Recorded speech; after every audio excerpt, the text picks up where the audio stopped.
Loh, kabur dia. Loh, kok kabur?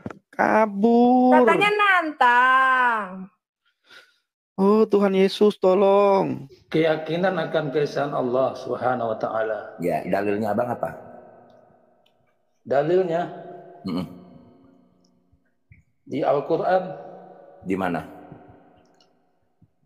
Al-Ikhlas ayat 1. Al-Ikhlas itu artinya apa, Bang? Anda mencari cerita tauhid atau mencari makna? Tauhid. Definisi. Tauhid. Definisi tauhid. Baru Tauhid berbicara itu tentang apa definisi tauhid ini? Kan sudah saya jelaskan tadi, Bang. Ya. Dalilnya Abang berbicara itu mana? Al-Ikhlas ayat 1. Apa? Qul huwallahu tauhid. Gitu. Abang mau cerita, mau Qul diskusi huwallahu atau tauhid atau qul huwallahu ahad? Abang mau diskusi atau mau ngapain nih? Astaga Tuhan. 40 tahun jadi Islam nggak tahu apa itu.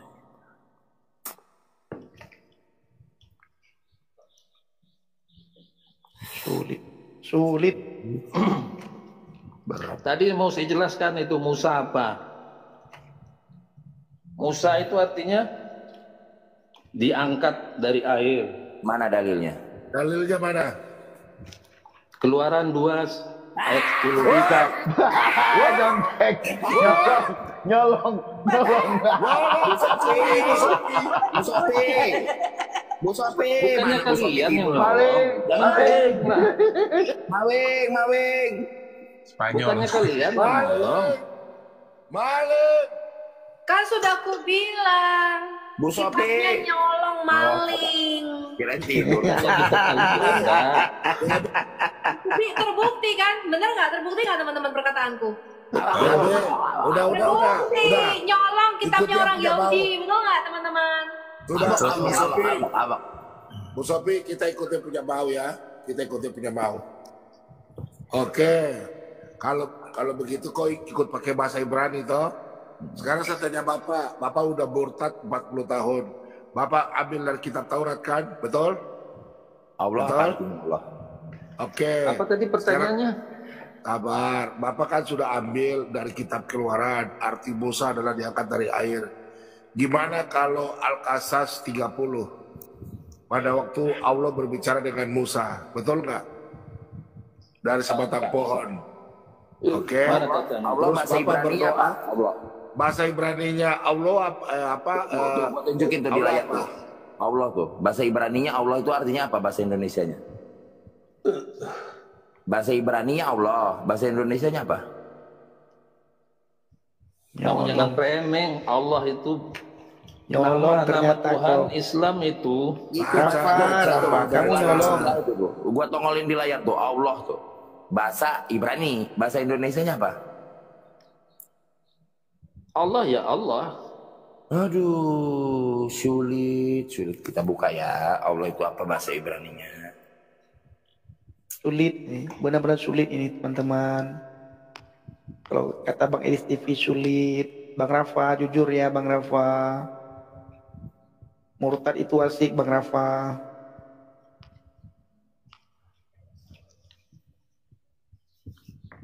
Bagi Imamat Fendi ya Pak. mungkin asik Imamat murtad itu. 24, 26. Imamat berapa Pak? Kitab Yosua 24 ayat 26. Itu yang akbar Pak. Ya.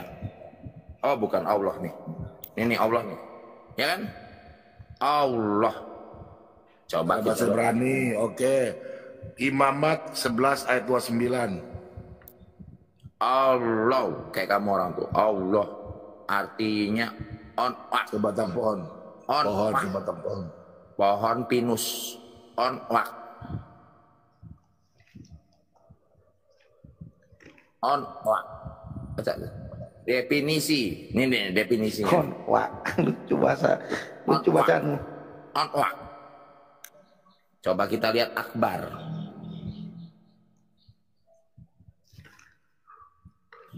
Imamat 29. Imamat 11 29.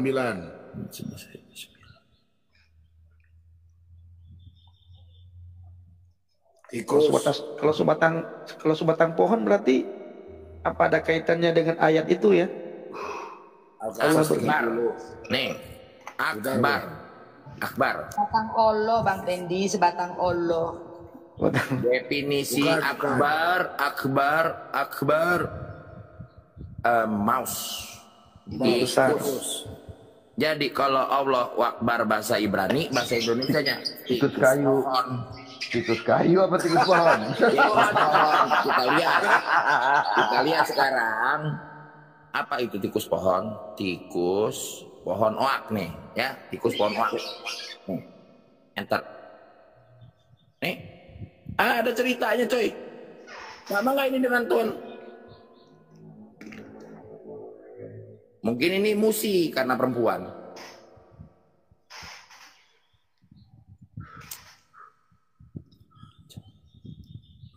Nah, ini nih. Coba. Mana tadi tuh? Tikus pohon. Tikus pohon aja malu tuh mau nunjukin muka malu. Tikus pohonnya malu. Mau ngakuin umat.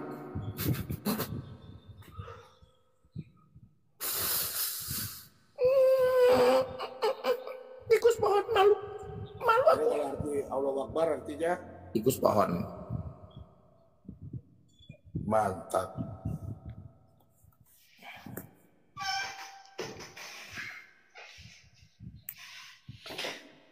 Bang Rafa. Ada apa? Anda Ada apa? sebut termasuk orang-orang nekat. Kalian yang nekat, bukan kami yang nekat. Sekarang Musa orang mana? Musa itu keturunan Bani Israel. Orang mana? Keturunan Bani Israel. Orang mana? Orang Jawa, orang Papua, orang Sulawesi, orang mana Musa? Loh, kamu nggak dengar ya? Saya bilang udah berapa kali Bani Israel. Di mana daerahnya? Arab. Ya daerahnya Dari suku di apa? negeri Dari suku Syam apa? sana lah. Dari suku apa? Dari suku apa? Siap. Nggak tahu saya dari suku mana, yang jelas keturunan Yakub. Sulit. Gak lama lagi. Apa yang murtad, sulit? Rafa. Kalian yang membuat sulit. Ngarang lagi. Kalian yang membuat sulit. Memang benar. Diskusi ini kan Oke, tujuannya saya apa? tanya Diskusi sama ini Pak sekarang Safe. ini Bang. Saya mau tanya ini tujuannya apa nih diskusi ini? Pak Safe, saya tanya. Musa itu katanya orang Bani Israel ya, betul ya? Keturunan Bani Israel. Oke, pertanyaan saya kenapa di Quranmu si Musa ini bisa punya keponakan namanya Isa? Kan Isa bukankah masih keturunan Bani Israel? Bukan, Isa itu kan ibunya saudara perempuannya Musa. Kok bisa di dalam Quranmu Isa bisa jadi keponakannya Musa? Coba ceritain sama saya, Pak. Dalilnya mana coba? Ayat berapa ini? Kita buka dalilnya, jangan ngomong aja. Buka dulu dalilnya. Kok Yang dalilnya? mengatakan, Saya tanya, Isa yang Al-Masih mengatakan itu, Isa itu Isa keponakannya Musa, Al-Masih. mana dalilnya? Isa Al-Masih itu ibunya namanya Maryam, saudara perempuan Harun, saudara perempuan Musa binti Imran bukan? Betul. Imran itu bapaknya Musa dan Harun bukan? Nah, ada kesamaan loh antara. Jangan ketawa dulu kau, dengarkan dulu. Saya bisa buktikan Isa Al-Masih di dalam Quranmu dibunuh oleh Musa, Pak. Mana buktinya? Ya boleh, kita lihat buktinya. Surat 5. Anissa ayat 153 sampai 157. Surat Bukannya Daud, Bu. Bapak, surat berapa tadi? Bapak jadi Islam berapa lama, Pak? Bapak jadi Islam berapa lama?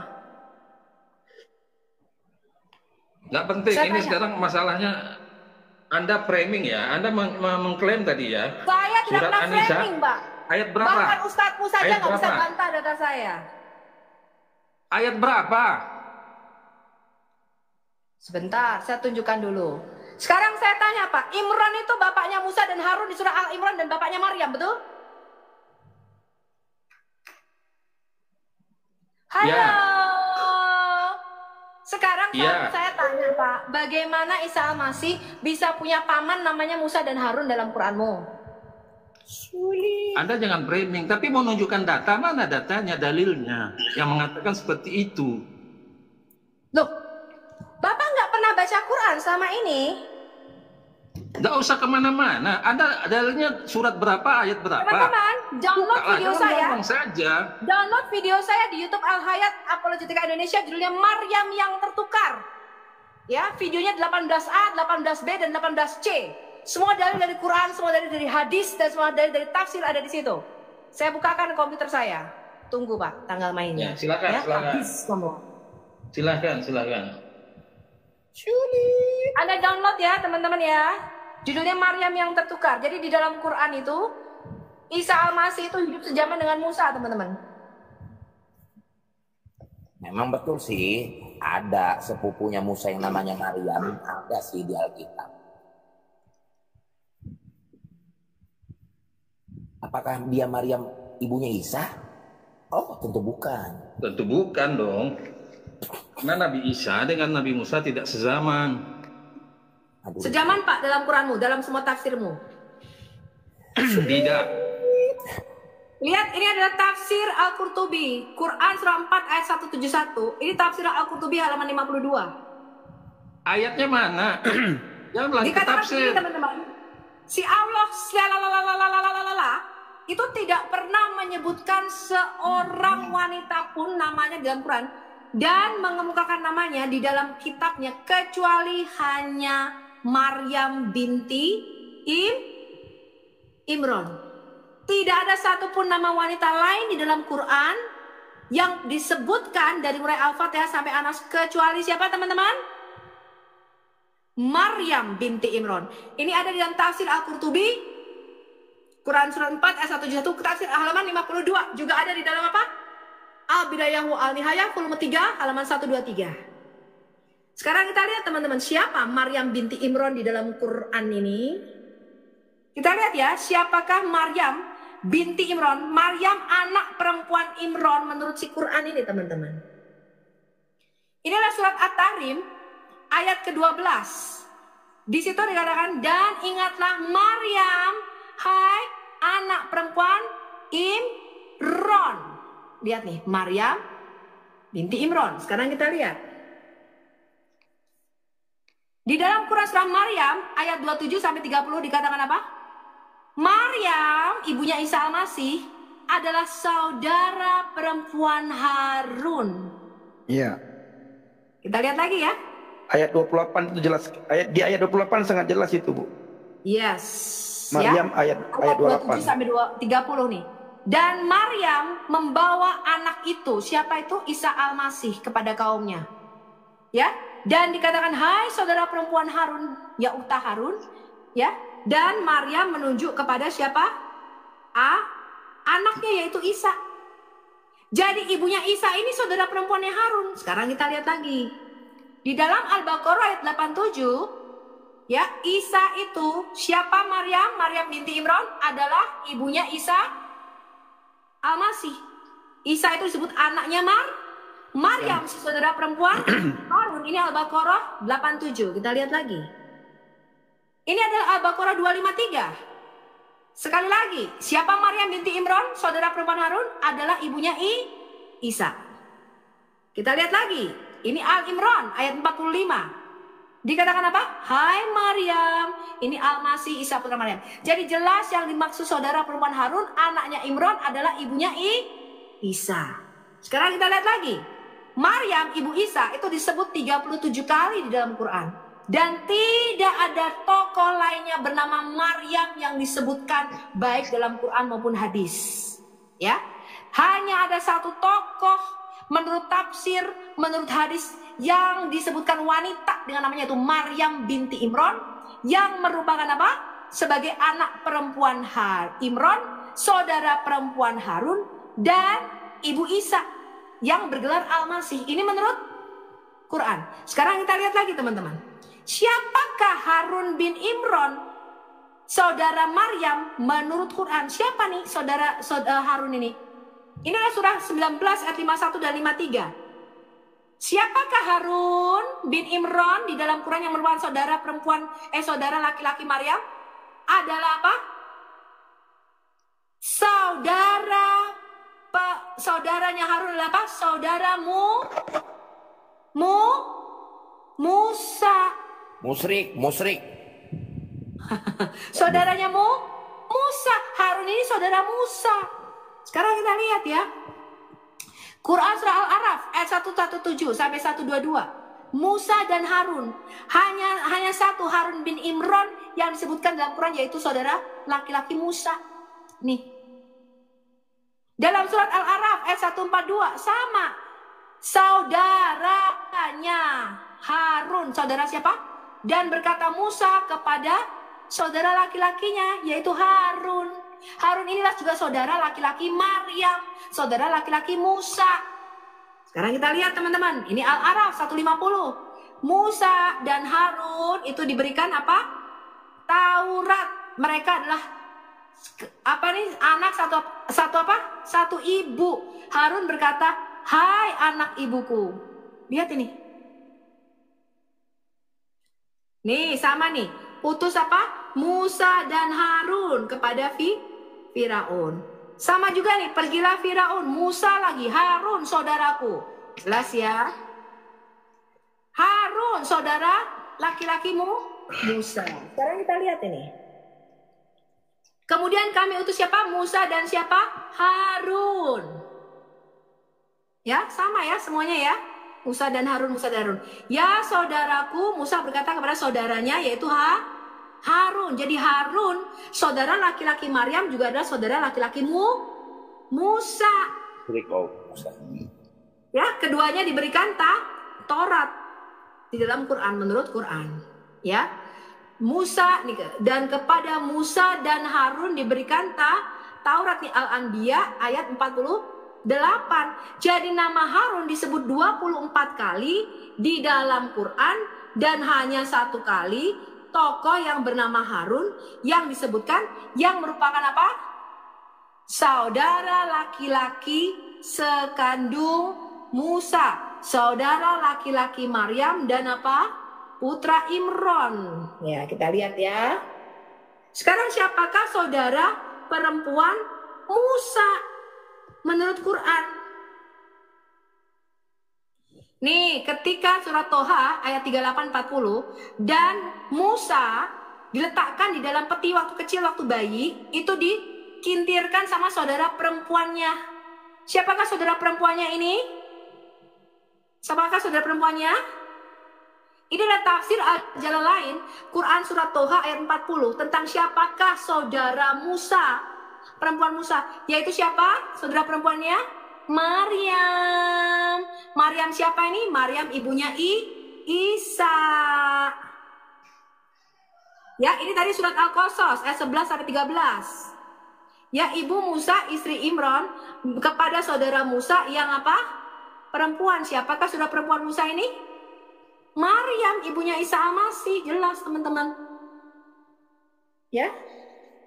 Nih, semua nih tafsir Al-Jalalain semua menyebutkan ini adalah Maryam, saudara perempuan Musa, saudara perempuan Harun. Jelas ya. Jadi dalam teks ini disebutkan bahwa saudara perempuan Musa, saudara perempuan Harun, anak perempuannya Imran, dan ibu daripada Isa Al-Masih bergelar siapakah? Maryam. Nah, ini tantangan saya nih. Anda berikan dari teks Quran kalau ada nama lain, ya Harun yang lain atau Imran yang lain selain ayahnya Musa dan Harun, saya siap bersyahadat malam ini juga, teman-teman. Nih, Maryam binti Imran, ini anak perempuannya Imran. Kenapa bisa seperti itu, teman-teman? Kenapa Quran bisa salah sejarah? Karena memang yang nulis manusia, teman-teman. Saya tunjukkan sama saya ya, Alkitab ya. Di Bilangan 26 ayat 59, saya tunjukkan sama Anda. Bilangan 26 ayat 59, istri Imran itu ialah Yokebed, anak perempuan Lewi, yang dilahirkan Lewi di Mesir. Dan bagi Amran, bagi siapa? Imran, itu melahirkan siapa? Harun, Musa, dan Miriam. Miriam ini saudara perempuan mereka, saudara perempuan Harun dan Musa yang anaknya Imran. Mereka mengatakan Miriam inilah yang namanya ibunya Isa Al-Masih, teman-teman. Jadi Muhammad itu tidak bisa membedakan antara Miriam, saudara perempuan Musa, dan Harun. Loh, kabur dia. Loh, kok kabur? Kabur. Katanya nantang. Oh Tuhan Yesus tolong. Camah dia.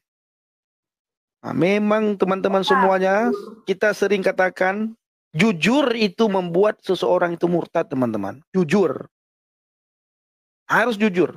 Berani jujur, pasti murtad. Kebenaran itu tidak sanggup didengar. Bu Sofi, maaf Bang Tendi. Bu Sofi, tentang Miriam tadi, coba di mana Bu Sofi? Di YouTube saya sudah saya bikin Enggak, videonya. maksudnya di Alkitab di mana? Oh, Bilangan 29. 26, 59, Oke, Bilangan 59. Bilangan 26 ayat 59. ayat sebentar 26. Nah, teman-teman yang belum sempat nonton, nanti nonton lagi ya di Al Hayat Ministry Indonesia. Ayat 5.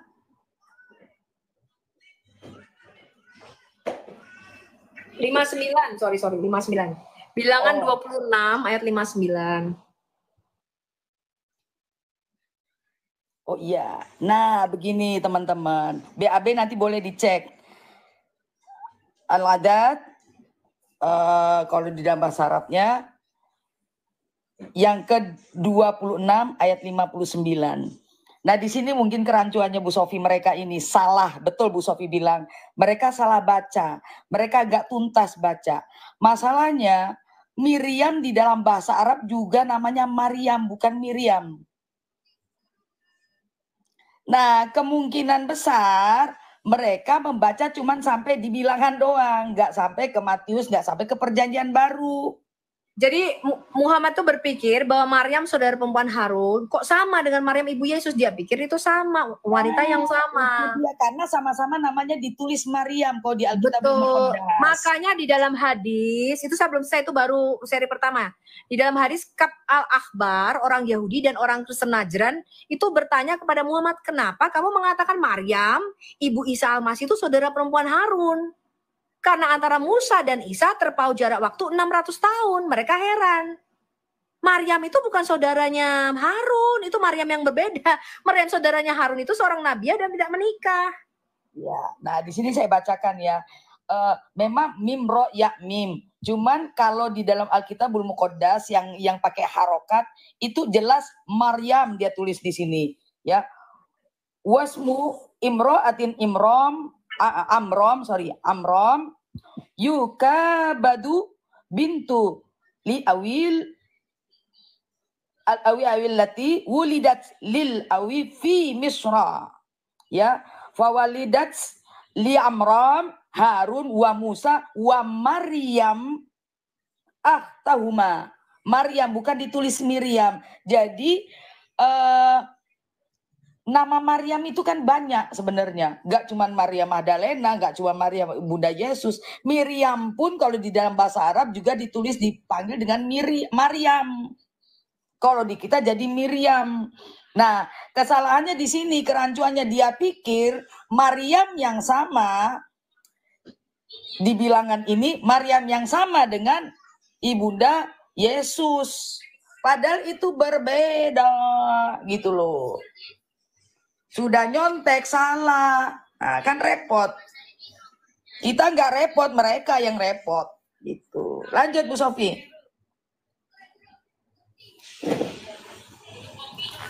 Sudah nyontek, namanya nyontek ya pasti salah. Karena takut ketahuan. Kalau ketahuan dimarahin. Coba minta izin. Izinkan saya tulis ya. Nah, kita kasih. Tidak perlu nyontek. Kalau nyontek pasti salah-salah. Sembunyi-sembunyi, takut ketahuan. Nah, teman-teman semuanya, kita ada 899 ya. Yang belum subscribe channelnya Kak Sofi, silakan ya. Al Hayat Indonesia Apologet. Itu nama akun YouTube-nya. Al Hayat Indonesia Apologet. Itu di YouTube. Nanti yang belum nonton silakan ditonton pembahasan barusan. Nah, di situ kita dibongkar semuanya. Yang nyontek salah, nah di situ sudah dibongkar. Nanti teman-teman bisa mencatat materi-materi yang disampaikan barusan. Nah, itu bagus. Nah, teman kita tadi si Rafa kabur teman-teman, ya, kabur ke gurundanya, dia ngadu. Aku mencret tadi di komalnya Pendi Aceh, Pendiana Tuhan. Oh Tuhan Yesus. Jujur pasti murtad. Jujur itu pasti murtad. Jujur itu membawa kita kepada keselamatan. Teman-teman semuanya, kita sudah mendengarkan diskusinya. Saya persilahkan untuk kalian yang mau berkomentar, silahkan berkomentar dengan baik. Di sini saya mau menjelaskan bahwa jika teman-teman muslim benar-benar jujur, maka mereka pasti akan datang kepada Tuhan Yesus. Kenapa? Karena selama ini yang mereka cari adalah keselamatan. Mereka cari adalah keselamatan. Dan mereka terus mencari itu sampai hari ini. Dan belum menemukan itu. Saya pernah bercerita dengan seorang teman muslim. Dia mengatakan bahwa keselamatan bagi mereka itu sesuatu yang benar-benar mereka belum yakini. Karena itu adalah hak Allah SWT itu sendiri. Tetapi beberapa orang mengatakan bahwa kalau kamu masuk Islam, maka kamu selamat. Nah, di sini yang benar yang mana, teman-teman ya? Jadi mereka beranggapan bahwa setiap orang yang masuk Islam itu sudah cukup untuk membuat mereka selamat. Nah, di lain sisi beberapa teman-teman muslim yang sudah mendalami Al-Quran, mereka akan mengatakan bahwa keselamatan di dalam Islam itu belum pasti. Kenapa belum pasti? Karena kembali lagi kepada keputusan Allah SWT. Karena keselamatan adalah hak prerogatif Allah SWT itu sendiri. Nah, dalam hal ini berbeda teman-teman ya. Setiap orang yang masuk agama Kristen belum tentu selamat. Karena banyak orang Kristen yang asal-asalan, hanya KTP doang. Tetapi setiap mereka yang sudah percaya Yesus Kristus sebagai Tuhan dan Juru Selamat, sudah pasti mereka itu selamat. Kenapa demikian? Karena Tuhan Yesus mengatakan bahwa akulah jalan dan kebenaran dan hidup. Barang siapa tidak bisa datang kepada Bapa kalau tidak bisa melalui Yesus. Jadi Yesus adalah penghubung ya. Jadi bahasa sederhananya, Yesus adalah penghubung antara Allah dengan manusia, manusia dengan Allah. Sehingga jalan lain yang teman-teman cari tidak akan bisa. Anda hanya bisa tersesat ketika Anda berpikir bahwa Anda bisa mencari jalan untuk pergi ke surga. Tidak akan mungkin. Ada yang mengatakan bahwa pergi ke Jakarta itu kan bisa melewati jalan ini, jalan itu. Betul, itu analogi tidak pas, tidak cocok dengan pergi ke surga. Ingat, pergi ke surga itu adalah satu konteks yang sangat-sangat berbeda. Saya sekali lagi menjelaskan bahwa ketika manusia jatuh dalam dosa, maka tidak ada lagi kebenaran di dalam diri manusia. Yang ada adalah setiap kecenderungan hati manusia itu menimbulkan kejahatan semata. Tidak ada sesuatu yang benar di dalam diri manusia. Lantas apakah bisa manusia berjuang untuk selamat? No, tentu tidak bisa. Karena itu, definisi iman Kristen itu benar-benar luar biasa dan sangat-sangat jelas. Keselamatan itu hanya oleh anugerah Allah. Diterima oleh iman. Tidak ada andil manusia sedikit pun teman-teman. Itu definisi iman Kristen terkait keselamatan. Jadi tidak ada satu manusia pun yang bisa berjuang dan cukup perjuangannya itu untuk membawa dia ke surga. Tidak akan mungkin. Sekali lagi saya tegaskan bahwa itu omong kosong. Tidak ada teman-teman. Karena itu jika Anda mau jujur, maka Anda akan kembali ke Alkitab dan belajar. Di sana Allah mengatakan, karena begitu besar kasih Allah akan dunia ini, sehingga ia telah mengaruniakan anaknya yang tunggal, Tuhan Yesus Kristus, supaya setiap orang yang percaya kepadanya tidak binasa, melainkan beroleh hidup yang kekal. Ini adalah pernyataan Allah, teman-teman ya. Karena pernyataan ini sejalan dengan informasi yang kita dapatkan dalam Kejadian. Ketika manusia makan buah dari pohon yang dilarang itu, maka manusia mati. Alkitab Perjanjian Lama menjelaskan seperti itu. Kemudian karena kesombongan manusia, kenakalan manusia, Hawa mengambil buah itu dan makan, lalu berikan buah itu kepada Adam. Dua-duanya sama-sama berdosa di sana, melanggar perintah, melanggar kehendak Allah, melanggar ketetapan Adam. Pada hari itu mereka berdosa, mereka menyadari bahwa mereka telanjang. Teman-teman, tetapi di sana kita sudah melihat bagaimana kasih Allah itu. Walaupun mereka sudah melanggar perintah Allah tersebut, namun Allah masih datang menyatakan diri kepada mereka, berjumpa dengan mereka, bertanya, berkomunikasi dengan mereka. Bahkan Allah membantu mereka dengan menyembelih binatang dan memberikan kulit binatang itu kepada mereka.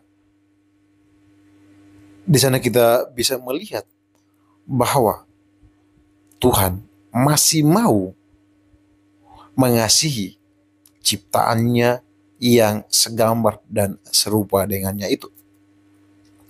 Kemudian teman-teman, karena kesucian Allah, karena kekudusan Allah, dia tidak bisa hidup berdampingan dengan manusia yang telah berdosa itu. Kenapa? Karena manusia memilih untuk memberontak terhadap Allah. Itu seperti Lucifer, iblis, yang dulunya dekat dengan Allah, tapi pada akhirnya ingin sama dengan Allah, lalu dia memberontak. Akhirnya dikutuk, jatuh. Manusia pun demikian. Manusia diusir keluar dari Taman Eden itu. Dan manusia harus bekerja mengusahakan semua kehidupannya dengan susah payah. Hal itu terkonfirmasi bahwa hingga hari ini kita harus bekerja susah payah untuk mendapatkan sesuatu. Semuanya itu karena efek dari kejatuhan manusia itu. Sehingga manusia tidak mungkin bisa menemukan jalannya sendiri, membuat jalannya sendiri untuk ke surga. Ketika dia kaya, banyak uang, dia bisa memberikan bantuan kepada orang lain, bersedekah kepada orang lain dengan harapan bahwa itu bisa membawa dia ke surga. Saya katakan bahwa itu tidak bisa, teman-teman. Manusia yang telah berdosa tidak bisa. Tidak ada satu perbuatan yang bisa dianggap baik oleh Tuhan yang melayakkan manusia itu untuk bisa ke surga. Tidak bisa. Jadi kalau ada ajaran yang mengatakan bahwa manusia bisa melakukan kebaikan untuk memperoleh surga, itu omong kosong. Tidak ada. Alkitab tegas menjelaskan bahwa keselamatan itu anugerah Allah, pemberian Allah. Ibaratkan ketika kamu di sekolah, kamu seorang murid dan kamu sudah melakukan banyak pelanggaran, dan aturan di sekolah itu mewajibkan Anda untuk keluar, di DO dari sekolah itu. Tetapi di saat yang sama, ada kepala sekolah yang mengatakan bahwa saya tetap izinkan sekolah di sini. Maka di sanalah anugerah itu. Demikian juga kepada manusia, ketika manusia sudah berdosa, manusia sudah kehilangan jalan kembali ke surga. Gambar Allah itu sudah rusak dalam diri manusia. Dan ketika Allah mau menjadi manusia di dalam Yesus Kristus, itu adalah anugerah Allah. Dan kita harus menerima itu dengan iman, agar kita bisa memperoleh kembali jalan ke surga. Jadi sekali lagi saya menjelaskan bahwa tidak ada satu perbuatan baik pun yang bisa membawa Anda ke surga. Tidak ada satu usaha manusia yang cukup untuk membuat manusia itu bisa ke surga. Tidak ada, teman-teman. Percaya dah, Anda akan berjuang sampai mati-matian. Tidak bisa, teman-teman. Yang harus Anda lakukan adalah dengan rendah hati. Cukup dengan iman percaya bahwa Yesus adalah Tuhan. Yesus adalah Allah yang berinkarnasi menjadi manusia.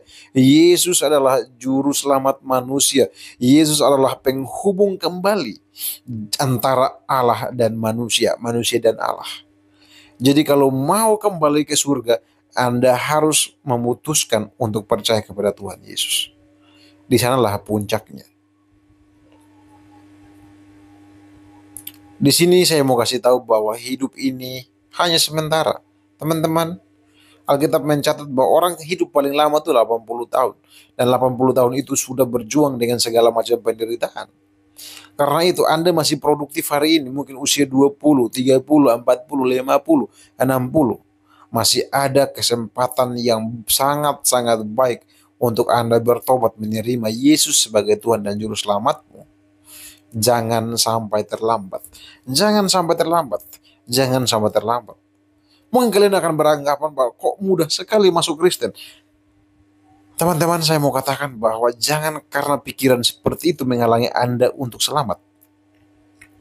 Betul, mengikuti Yesus sangat-sangatlah tidak mudah. Karena apa? Ketika Anda menyatakan dengan iman bahwa Anda percaya kepada Yesus Kristus sebagai Tuhan dan Juru Selamat, Anda harus berjuang untuk hidup sesuai dengan kehendak Allah. Anda harus hidup serupa dengan Kristus, dan itu adalah perjuangan yang harus Anda lakukan. Memang, karena ketika Anda sudah percaya, maka Anda harus berjuang untuk menanggalkan dosa-dosa itu. Saya pikir itu ajaran yang benar. Ajaran yang benar. Jangan percaya satu ajaran yang mengatakan bahwa Anda bisa berbuat baik bisa membantu orang lain untuk memperoleh surga. Tidak bisa, teman-teman. Kalau saya banyak uang, 1 miliar contohnya, saya bisa membantu ribuan orang. Tapi apakah ketika saya membantu orang itu dengan hati yang ikhlas? Belum tentu. Sedangkan Alkitab selalu menuntut keikhlasan. Setiap Anda melakukan sesuatu harus dengan dasar kasih Allah. Jadi penilaian yang terbesar itu bukan apa yang Anda berikan, tetapi motivasi hati Anda ketika melakukan sesuatu. Jadi Allah melihat kedalaman hati manusia, bukan sesuatu yang Anda lakukan, yang kelihatan. Karena apa? Sesuatu yang kita lakukan bisa adalah bentuk manipulasi. Jadi saya bisa seolah-olah baik sekali dengan orang lain, padahal hati saya tidak baik. Bisa saja terjadi seperti itu. Maka Allah lebih melihat hati, bukan tindakanmu. Baik teman-teman semuanya, saya persilahkan kepada kalian yang mau berkomentar. Silahkan berkomentar dengan baik. Silahkan menyangga apa yang baru saja saya sampaikan dan apa yang baru saja Bang Effendi dan Bu Sofiatul sampaikan. Jika Anda tidak setuju, maka sampaikan argumentasi Anda. Jika Anda setuju, sampaikan alasan Anda kenapa Anda setuju. Sekian teman-teman yang dapat saya sampaikan. Terus dukung channel ini dengan cara like, komen, dan subscribe. Tuhan memberkati.